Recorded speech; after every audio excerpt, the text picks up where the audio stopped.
안녕하십니까? 오늘은 저에게 두 가지 좋은 일과 나쁜 일이 발생을 했는데요. 좋은 일과 기분 좋지 않은 일에 대해서 여러분들에게 같이 여러분들과 같이 이야기를 나눠보고 싶어서 이렇게 카메라를 켜게 됐습니다. 먼저 좋은 일 먼저 말씀을 드리도록 하겠습니다. 제 가장 친한 친구가 한 명 있는데 그 친구의 자녀들이 모두 4명의 자녀가 모두 음악을 하고 있습니다. 음악을 하는 게 얼마나 힘들다는 것을 우리 부모 된 입장으로서 잘 알 수가 있을 건데요. 아직까지 2명의 자녀, 그러니까 오늘 합격한 그 친구까지 포함해서는 3명의 자녀를 모두 지금 음악과 관련된 대학에 입학을 시키게 된 친구입니다. 그동안 얼마나 정신적으로나 경제적으로 그리고 신체적으로 힘들었을지 상상을 할 수 없을 정도인데요. 한 명의 자녀만 한 명의 자녀에게만도 예체능 관련한 그런 입시를 준비하기 위해서는 경제적인 것은 물론 정신적인 어려움이 대단히 많을 거라고 생각하실 텐데 이 친구는 그것을 지금까지 세명을 대학 입시에 성공을 하게 한 대단한 친구라고 할 수 있습니다. 참 지금까지 살아오면서 어려운 일 엄청나게 많았을 거라고 생각을 합니다. 하지만 이렇게 자식들이 하나하나 이렇게 원하는 대학에 입학을 하게 됐을 때 그 찾아오는 기쁨은 훨씬 더 커질 거라 커지고 보람이 있을 거라 생각을 합니다. 이 친구는 작년에도 서울대, 연세대 이렇게 악기를 콘트라베이스를 전공을 하는데 연세대, 서울대에 시도를 했다가 아깝게 입학을 못했었고요. 이번 연도에는 한국종합예술대학교 한예종의 콘트라베이스로 입시 시험을 치렀습니다. 그래서 오늘 최종적으로 합격됐다는 소식을 들었고 제가 그 옆에 전화를 받는 그 친구 옆에 있었는데 그 친구가 전화를 받자마자 1초도 되지 않았는데 울음을 터뜨리는 걸 보면서 그 기쁨이 얼마나 컸을지 그리고 그동안에 자기가 고생했던 일들이 얼마나 주마등처럼 필름처럼 지나갔을까 그런 생각을 하니까 저까지 코끝이 찡하고 눈물도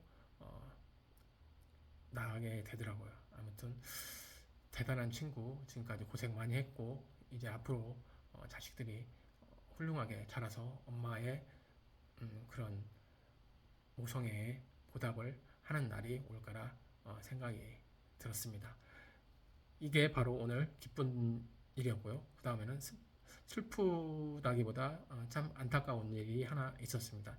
제가 지금 공인중개사 사무소를 열면서 그 이전에 있던 그러니까 양도인과 지금 민사소송에 연루가 되어 있습니다. 제가 원고이고 권리금을 반환을 받기 위한 소송을 하고 있는데 이분이 권리금을 5천만 원 정도 권리금을 받아서 가신 분이 이 근처에 가서 영업을 하시는 것을 떠나서 여기에 저에게 모든 영업상의 권리를 넘겼던 매물들 중에 그 매물을 가지고 네이버에 광고를 해가지고 제가 그걸 발견해서 그거에 대해서 권리금 반환을 요청을 했었는데 이분이 저랑 협의가 잘 되지가 않더라고요.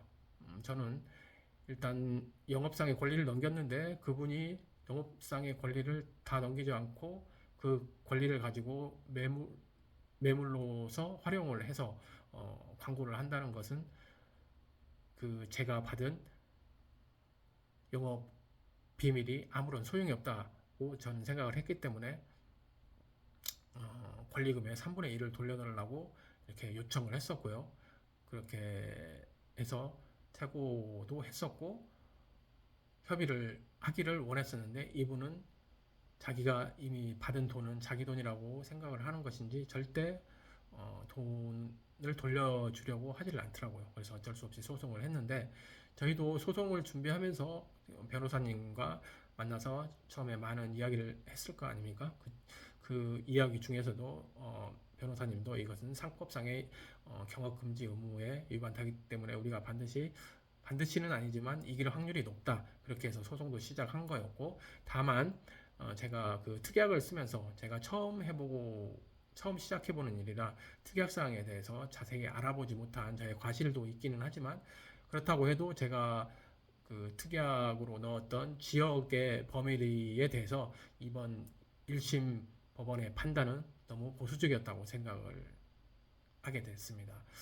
이번에 제가 원고 패소 판결을 받았는데요.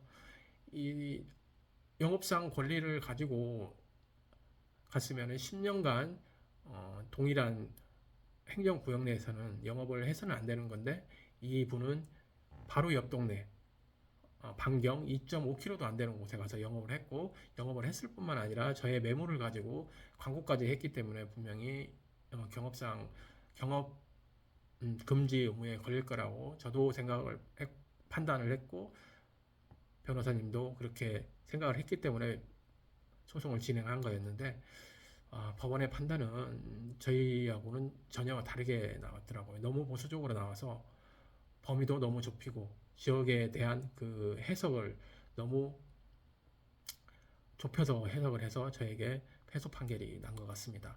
그 분은 그 특약 사항에 있는 작은 문구 하나로 꼬투리를 잡아서 승소를 했지만, 저와 변호사님 생각은 참 너무 판사님의 성향에 따라 이렇게 재판의 결과가 갈릴 수가 있다는 것에 대해서 참 씁쓸한 마음 가눌 수가 없었는데요. 지금 생각으로는 2심에 가서 다시 다투어 봐야 되나, 아니면 이쯤에서 멈춰야 되나 지금 고심을 하고 있는 참입니다. 아무래도 2심에 가면은 합의부가 판단을 하기 때문에 세 명이 그래도 서로 간에 객관적인 입장에서 제 문제에 대해서 심도 있게 바라봐 줄 수 있지 않을까라는 그런 기대감도 갖고 있지만, 같은 판사 입장으로서 1심 판결을 뒤집어서 또다시 1심 판결과는 정반대의 판결을 내기가 쉽지도 않을 거라는 그런 생각도 있기 때문에 지금 고민이 많이 됩니다. 계속 2심으로 계속 올라가서 판단을 받아봐야 될지, 아니면 이쯤에서 억울하지만 그냥 이쯤에서 포기를 하고 그만둬야 될지 참 고심되는 밤입니다. 이렇게 오늘 두 가지 상반되는 입장의 일들이 있었는데요.